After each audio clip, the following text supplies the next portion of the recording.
Welcome back to the world according to Mike Graham. It is, of course, Friday night, and it's time for Prime Minister for the Week.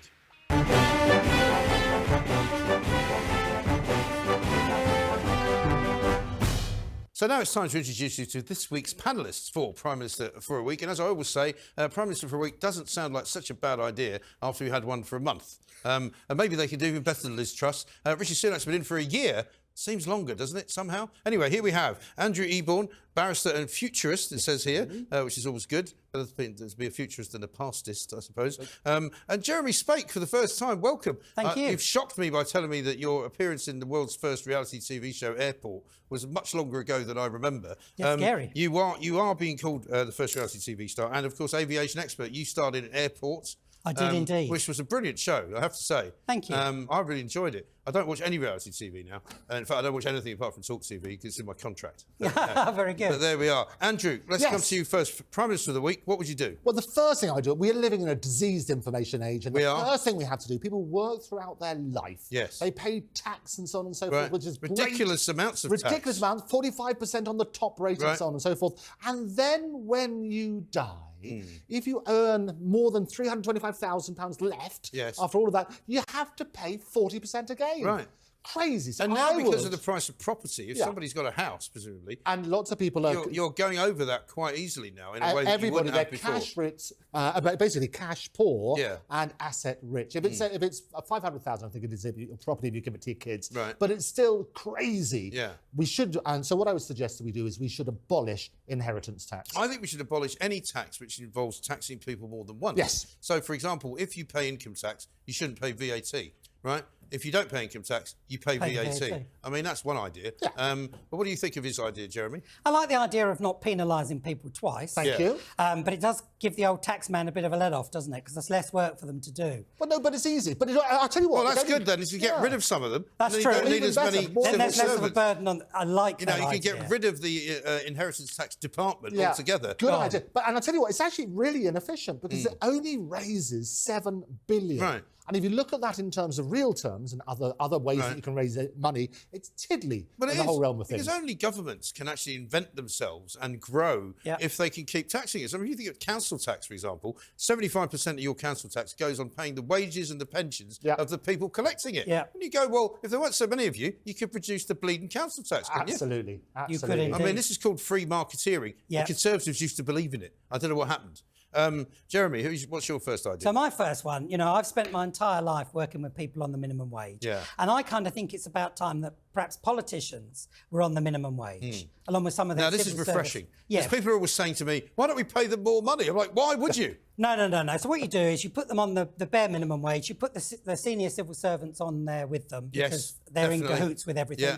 And then what you do is the electorate, the constituency gets to decide whether they're an OK performer, a reasonably good performer, or they're cracking. And if they're cracking, they'll get full salary. Is this based on a sort of weekly vote? How do you do it? Well, you do it. They've got to go to the constituency every week, hold surgery. It's not like one of those votes that you have on TV where you just press a button. Yeah, you can do that. Yeah. I like the idea of that. Also, your constituents will watch you in Parliament during Prime Minister's question time and things like that. And possibly, we could introduce a cattle prod just to give them a little bit of a shock if they're straying from party line. Or also, like, wake them up from time to time. Well, there is that to it. And I love the idea because you're going to get more and more people involved with politics. Yes. If you have the idea of doing that with a cattle prod, I guarantee the Great British Product will love that, won't they? Because people don't know that you can actually track the efficiency of your MP because they don't know how to do it. Yes. There are websites where you can go, see which debates they entered into, see what they said, see how much money they've spent, see how much they've claimed. You can do all that, but who's got time? And also, I think the problem is so many people watch Parliament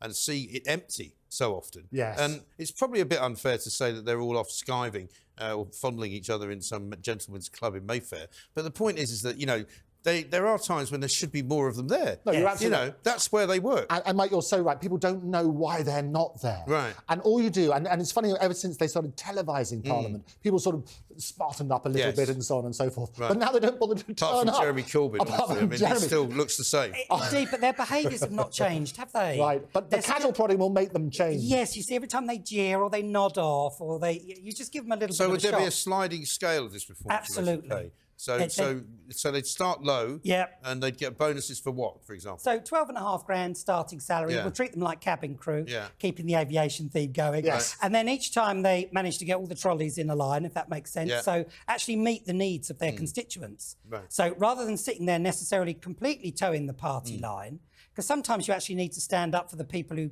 are gracious enough to put you in the position you're in. Well, I mean, they do represent the people that elected them. They don't just represent the party that appointed them. Correct. I think that's exactly that. Sounds very democratic. Yeah, I like the idea of it. It's very unusual for the Independent Republic. Right, Andrew, your next one. Well, basically, we have to embrace, around the world, I talk about artificial intelligence as a futurist. And my job is to advise companies about the threats and the opportunities. And I'm happy to find any kind of intelligence around at the moment, I'm afraid. There's not a lot of it about. Exactly. So basically, I always say it's our greatest human achievement, but also potentially our biggest existential Well, only threat. this week, Rishi Sunak has set up a safety institute. He has. I don't know what that means, and I don't know what it's going to do. What it is, it's the first summit happening in Bletchley Park, the Enigma Code and all those glorious things, and it's looking at safety around AI. We are the best in the world at doing this. We are, because a lot of it was invented here. We punch way above our weight in media and entertainment. But why is it, answer me this, why is it that all the people that have invented AI are the ones who are telling us how dangerous it is? Well, they are, but they're also telling you the great achievements. Shouldn't they have made it safer? Well, I think the reality is rather like if I had a fork, I can eat spaghetti with the fork, or I can stab you in the back. True. What you don't do, I would never stab you in the back. Thank you very much. Thank you. What you don't do is stop production of forks. What you do is regulate the behaviour. So AI will impact every single aspect of our life, from medicine. We are discovering things which we thought were previously impossible. Yes. In the creative industries, we've got all sorts of wonderful collaborations and so on and so forth. So the reality is it's going to change every single aspect of our life. Right. Also, however... But who's going to be in charge of what it changes? That's my point. Well, this is the point. This is why you need the regulations to make sure that... So it's a balance. You need to look at both sort of sides of it. 300 million jobs will be lost, they reckon, according to Goldman Sachs as a result. Well, Goldman Sachs would know, because they've lost a load of jobs in the past. Well, exactly. They know what it was. Practically bankrupted Greece. You know. We're going to our resident expert on losing jobs. Let's go talk to them. But at the same time, tremendous opportunities. I say health-wise, things are going to be massively improved. It's already proven that we've got diseases which we previously thought could never be cured. We're now curing those. Creatively, it is superb. You're getting wonderful collaborations, but it is front and centre of the actors' strike. It's front and centre of what's the writers' strike, because you can do one day's work, and as a result of one day's work, we can reproduce you forever. So you can do the Mike Graham show in eternity. You can't do it with me. Yeah, absolutely no, because I don't even know what I'm going to say until I've said it. Jeremy, what's your next one? Well, my next one actually is all about voting. Yeah. Because I think we're a bit apathetic to voting. We are, especially now. Yeah, because what's the point? Because it's all grey, nobody actually does anything. So the idea is, like Australia, bring in mandatory voting, which with it comes a series of referendums. So every time there's going to be a major issue where countries got to decide together, rather than somebody like Rishi or whoever going off and deciding we're going to spend millions on this. Mind you, we've only had like one referendum within most people's recent memory. Exactly. And that was a bit of a mess, wasn't it? It was, but we can get better at it. I mean, we can potentially use your AI to get better at it. Right. I mean, people are still taking lumps out of each other, and it was like 7 years ago. Yeah, well... We can't imagine having one of those every month. That is very true, but you wouldn't be having it every month. It would only be on major issues. They do this in Switzerland, don't they? They do. All the time. And it kind of works. But if you make it easy with technology as well, truly, you can be at your home, say, who am I voting for? I'm voting for Mike because he's the best. Correct. Do that and you're done. Right. That's okay. But then you see you've got everybody buying into it. If everybody has to vote, then... What happens if you don't vote? Well, then you get electric. Do your cattle prods? You could potentially prod cattle prods. Jail. Jail as well. Jail. Yeah. That's what they do in Australia. Right. They do, don't they? Spoil your paper. Well, they're used to that, aren't they? So exactly. It's got to be good. Yeah. But I think something along those lines where you've got to participate. Make it interesting though. Reality shows. Yeah. You could make it like a lottery, couldn't you? Yeah, of course you could. You make it like a lottery. Make everyone pay £1. Yeah, but great idea. Somebody wins. If you get it right, spot the ball. I like that. Exactly. So it's not difficult to come up with these ideas. No, there's plenty of good we've ideas. literally done more in 10 minutes than the government have done in 13 years. Amazing. So a week is a long time in politics. What's your next one? Well, my last one is to sort of incentivise people to work. We have a great British. Well, you could pay them. That is called an incentive. But also, at the moment, you're getting it for some people are getting paid anyway for not working. Right.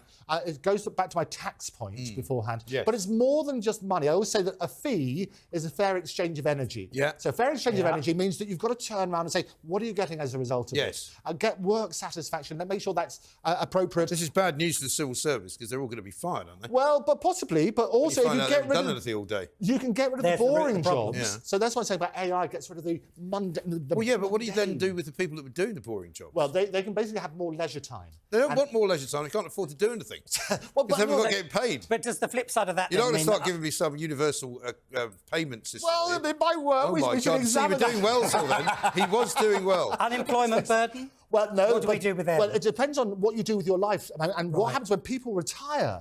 The mortality rate goes through the roof. Yeah. In all In seriousness. some ways, that's good because then you save money on the pension system. But this is why you need to care about people. And what I don't think care we have about we have a fractured society.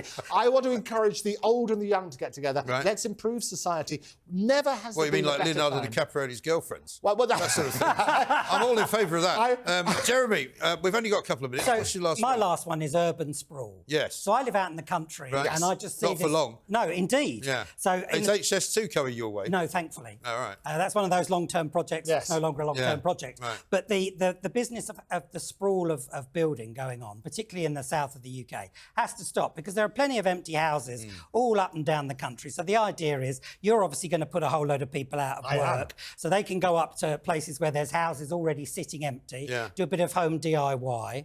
But I do think we need to sort of slow the urban sprawl down. Yeah. But we also to need what to build end? We're homes. building houses. Yeah, but we're building them. But for what purpose? The biggest problem. Because there's housing currently sitting. You take a county like Lincolnshire. Yes. Low unemployment because there's not any employment.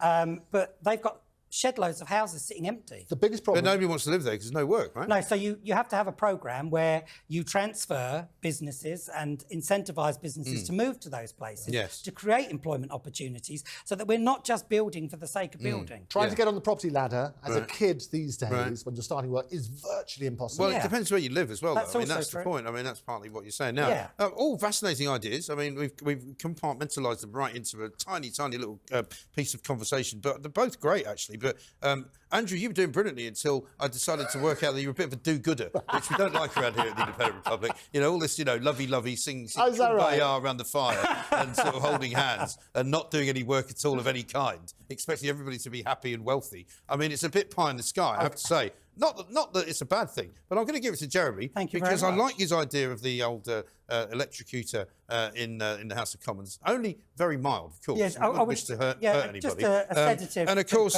mandatory voting, good, and sorting out the housing, I think good, but very good for both of you. I mean, you both Well, make congratulations. much better Thank you prime so ministers. much. Thank you. Definitely both make better prime ministers than Liz Truss. There's no question about that. Ladies and gentlemen, that was Andrew Eborn and Jeremy Sprake, and that was Prime Minister for a Week.